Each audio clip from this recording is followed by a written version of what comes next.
Why is it that when you put a new blank disk into your PC, well, you usually have to wait while the disk is formatted? Here's why.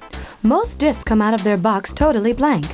Formatting draws a sort of grid on the disk surface, so the operating system will know where to store and read data. This grid divides the disk surface into pie-shaped sections. Pie. Control yourself. It also creates many concentric rings called tracks. Well, don't the tracks and the pie sections overlap? They do. The areas where the two intersect are called sectors. You might say that section A and track 1 combine to create sector A1. And these sectors become the building blocks the PC uses to store information? Very good. 2 or more sectors make up a memory cluster. Like a chocolate peanut cluster. Sort of. A cluster can also be called a block, as in blockhead. Oops. A big file might use hundreds or thousands of clusters strung together.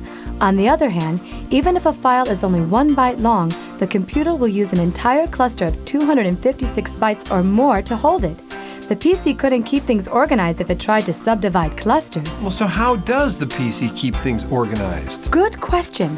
When the disk is formatted, DOS creates a special file allocation table, or FAT. Are you calling my DOS overweight? Not at all. The FAT keeps a complete map of the disk, where each file is stored, which clusters are in use, and so forth. Oh, sort of a disk information book. Right. When you ask your PC to find a file, DOS checks with FAT to see where it is stored. And when you add a new file, FAT knows where empty space is to store the new bytes. Bytes, clusters, pie wedges? I'm getting hungry. I can see that. Just be sure you don't get fat. Very funny.